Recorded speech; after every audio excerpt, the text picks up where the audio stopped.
जो मिनिस्टर हैं इसका कोई स्टैंड नहीं है। संदीप सिंह ने हर बात चंडीगढ़ पुलिस के साथ झूठ बोली। और मैं तो इस बात से बड़ा ताजुब हूं कि जब इतनी चीजें संदीप सिंह ने झूठ बोली तो चंडीगढ़ पुलिस उन्होंने अरेस्ट ही नहीं किया।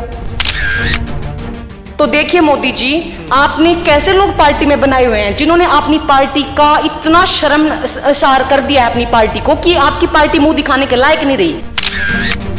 पीड़िता तो सस्पेंड है और चार्जशीट आने के बाद भी, एंटीसिपेटरी बेल फाइल करने के बाद भी एक्यूज अभी भी मंत्रालय के पदों से नवाज।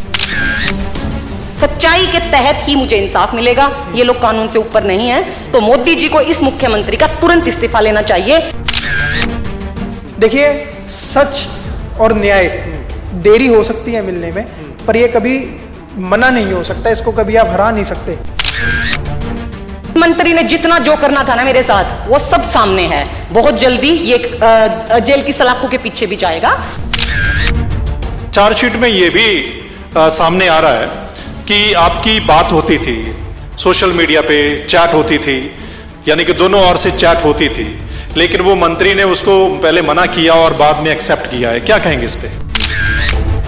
मैंने सिर्फ एक फॉर्मल इसको रिस्पॉन्स दिए हैं, वो भी प्रैक्टिकल चीजों के, बिल्कुल जैसे कोई ऑफिशियली जॉब से रिलेटेड या स्पोर्ट्स से रिलेटेड जो काम चंडीगढ़ पुलिस ने इनकम्प्लीट किया है, वो मैं अपने देश की माननीय अदालत से मुझे मेरे सारे हक मिलेंगे, सारे राइट्स मिलेंगे और मुझे इंसाफ वहां से मिलेगा।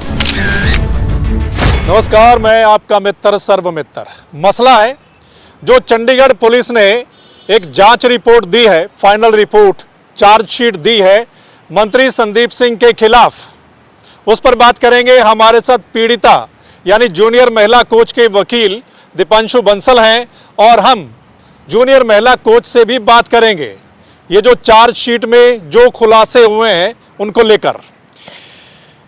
बहुत बड़े खुलासे नजर आ रहे हैं, सामने आ रहे हैं कि उस चार्जशीट में बड़े खुलासे हुए हैं। क्या कुछ है जो मोटे मोटे पॉइंट आप बताएंगे कि उसमें क्या कुछ ऐसा था? देखिए, चंडीगढ़ पुलिस ने जो चार्जशीट एक्यूज संदीप सिंह के खिलाफ दी है, उसके अंदर सारी बातें संदीप सिंह एक्यूज ने जो पहले दिन कही पुलिस को, जो उन्होंने एक अपनी रिप्रेजेंटेशन पुलिस को दी और जो उन्होंने पुलिस को अपने बयान दिए और उसके बाद जो पुलिस ने उनसे सवाल जवाब किए, उन सभी में चंडीगढ़ पुलिस को अपनी जांच में फर्क देखने को मिला।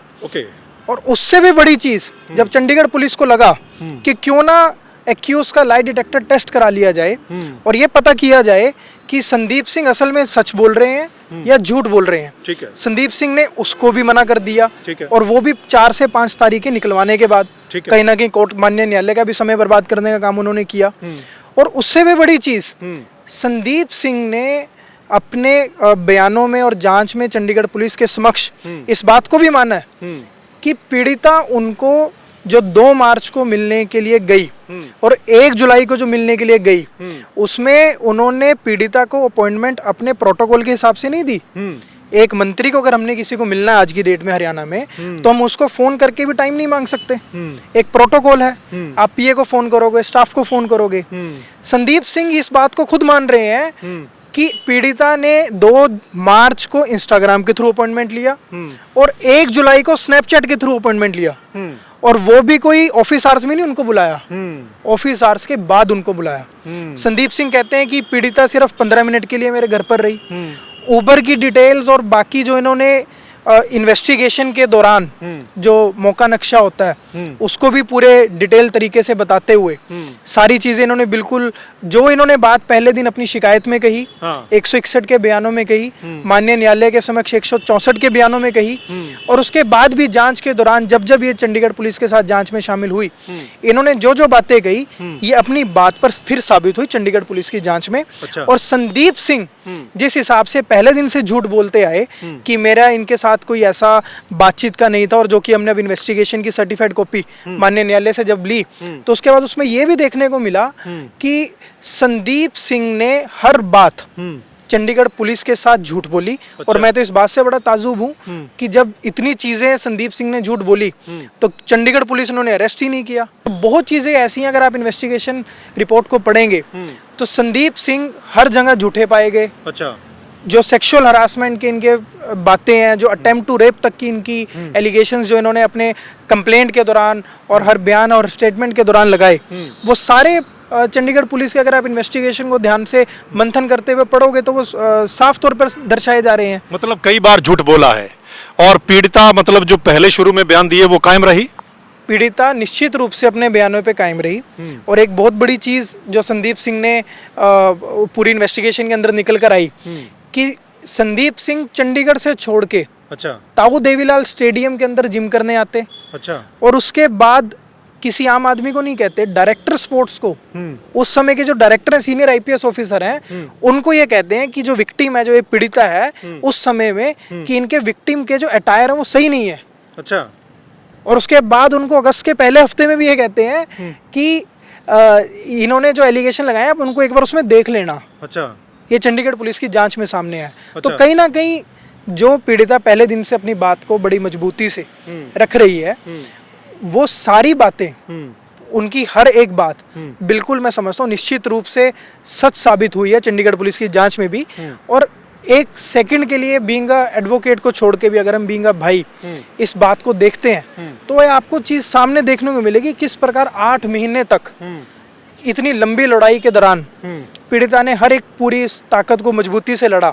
और आज ये बड़ा दुख की बात है पूरे हरियाणा के लिए, जहां हम बेटी बचाओ बेटी पढ़ाओ की बात करते हैं, कि पीड़िता तो सस्पेंड है और चार्जशीट आने के बाद भी, एंटीसिपेटरी बेल फाइल करने के बाद भी एक्यूज अभी भी मंत्रालय के पदों से नवाजे हुए हैं। सुना है कि अग्रिम जमानत उन्होंने लगा दी है, 13 तारीख है।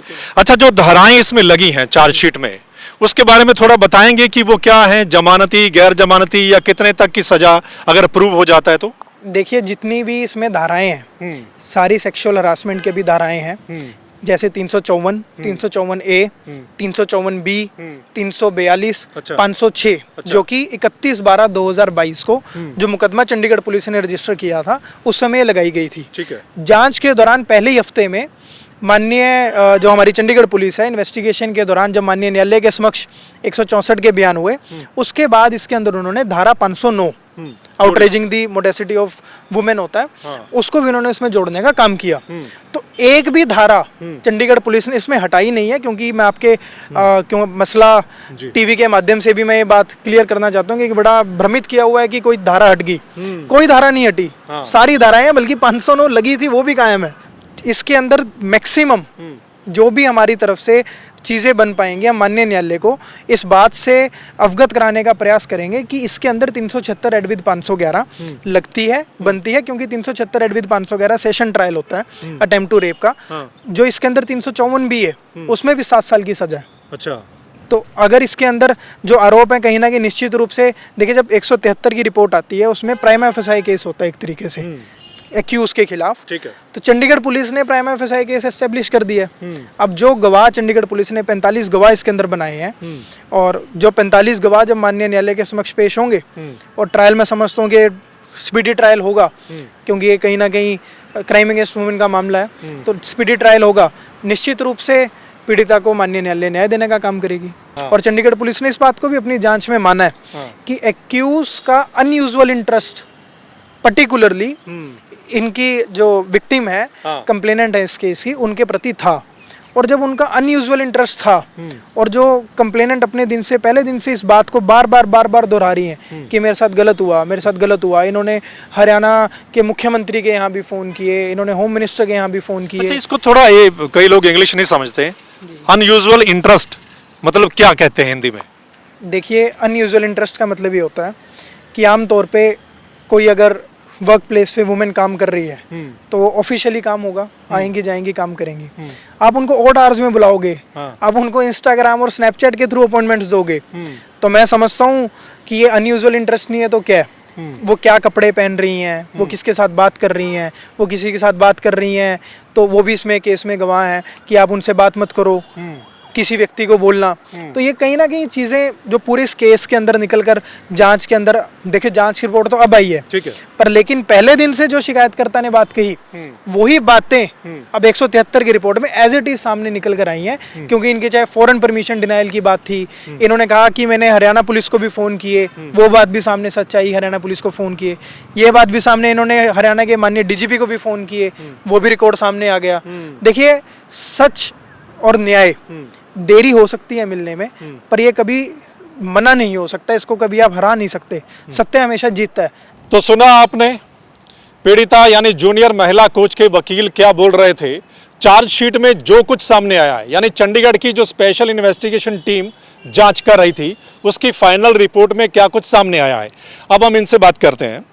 चार्जशीट जो सामने आई है उसमें ये सामने आ रहा है, बहुत बड़े खुलासे हो रहे हैं कि मंत्री ने कई जगह पर झूठ बोला है, तो आप क्या कहेंगे इस पे?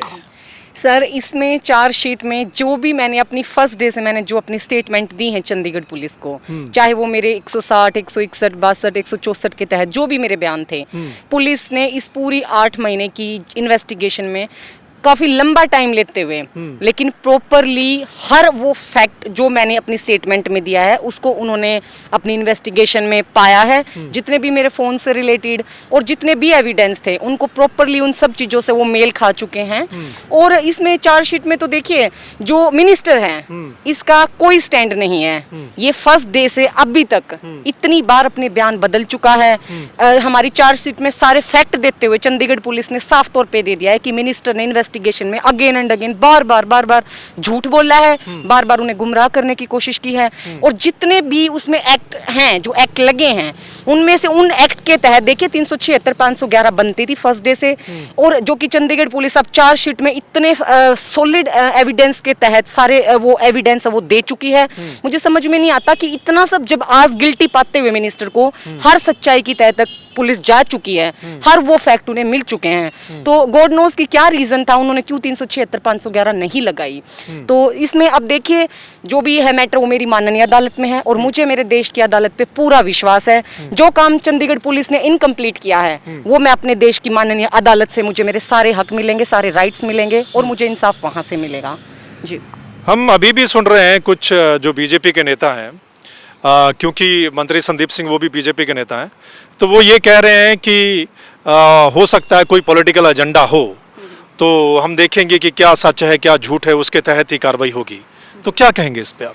देखिए बीजेपी के नेता जो भी जितने भी नेता हैं, मैंने इस 8 महीने के टाइम पीरियड में मैंने जितने भी बीजेपी के नेता देखे हैं, ये इनका ना ही तो कोई स्वाभिमान है, ये सिर्फ अपने गलत काम करते हैं और उन गलत कामों के तहत ये अपोजिशन का एक बहाना ढूंढते हैं कि उल्टे कुकर्म हम करें और हम डाल दें सामने वाले पे।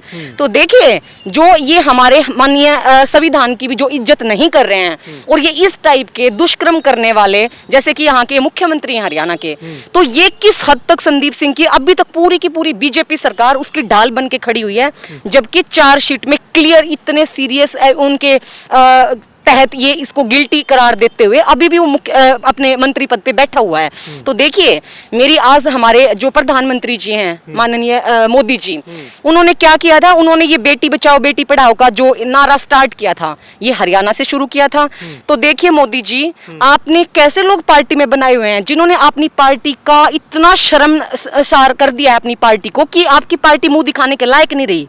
ये जो मुख्यमंत्री हैं इनका आप क्यों नहीं इस्तीफा ले रहे हैं? ये आपकी पार्टी की कितनी बदनामी कर रहे हैं। एक दुष्कर्मी को कितने मजबूत तरीके से कानून को चैलेंज करते हुए उसके सामने ढाल बन के खड़े हुए हैं। तो मेरी आपसे हम्बल गुजारिश है, ऐसे मुख्यमंत्री को तुरंत उसका इस्तीफा लीजिए और साथ ही संदीप सिंह का तो देखिए अब कोर्ट इलाज करेगा, ठीक है। तो ये बीजेपी का इतना मतलब बदनामी कर रहे हैं ये जो मुख्यमंत्री मनोहर खट्टर जी, तो अब वो कहां जाएंगे, अब वो कहां अपना मुंह छिपाएंगे? जिस बेटी को वो पहले दिन से अनर्गल लड़की बोल रहे हैं, जितना मुझे प्रताड़ित किया गया है, चाहे मुझे सस्पेंड किया है, जितना भी मेरे साथ इन्होंने बुरा करवाया है, अब देखिए दूध का दूध और पानी का पानी, क्योंकि मेरे देश की अदालत के सामने सच्चाई सामने है और सच्चाई के तहत ही मुझे इंसाफ मिलेगा। ये लोग कानून से ऊपर नहीं है। तो मोदी जी को इस मुख्यमंत्री का तुरंत इस्तीफा लेना चाहिए। अगर उनको अपनी पार्टी की 1% भी इमेज को बरकरार रखना है तो ऐसे इस प्रकार के दुष्कर्म करने वाले मंत्रियों को बचाने वाले मुख्यमंत्री का और उस मंत्री का तुरंत अभी के अभी इस्तीफा हो जाना चाहिए। क्योंकि देखिए, कानून से बड़ा कोई नहीं है और इसका इस्तीफा भी होगा। और मंत्री ने जितना जो करना था ना मेरे साथ, वो सब सामने है। बहुत जल्दी ये जेल की सलाखों के पीछे भी जाएगा और मेरे जनता के और मेरे देश के हर लोगों को सबको पता चलेगा कि बीजेपी का बेटी बचाओ बेटी पढ़ाओ का नारा सिर्फ एक बकवास है, जनता को गुमराह करना। और ये मुख्यमंत्री जैसे ऐसे दुष्कर्मी को शरेआम बचाने की कितनी कोशिश कर रहे हैं जी। अच्छा, उसमें चार्जशीट में ये भी सामने आ रहा है कि आपकी बात होती थी सोशल मीडिया पे, चैट होती थी, यानी कि दोनों ओर से चैट होती थी, लेकिन वो मंत्री ने उसको पहले मना किया और बाद में एक्सेप्ट किया है। क्या कहेंगे इस पे? देखिए, मंत्री तो एक नंबर का झूठा है। पहले दिन से इतना सच्चा होता तो सामने से आता, मेरा लाइव डिटेक्टर टेस्ट कराओ, मेरी ब्रेन मैपिंग कराओ। तो मंत्री के बोलने से तो कुछ नहीं होता। चोर चोरी करके क्यों बोलेगा मैंने चोरी की है। लेकिन यहाँ पे बात ये है कि मंत्री जितना भी बोलता रहे झूठ, सच्चाई ये है कि मेरी तरफ से कभी कुछ नहीं था। ये हर टाइम मेरे पीछे पड़ा होता था। जब सामने होती थी तो मैं प्यार करता हूँ, मुझे रिलेशन में आना है। मैंने सिर्फ एक फॉर्मल इसको रिस्पॉन्स दिए हैं, वो भी प्रैक्टिकल चीजों के, बिल्कुल जैसे कोई ऑफिशियली जॉब से रिलेटेड या स्पोर्ट्स से रिलेटेड।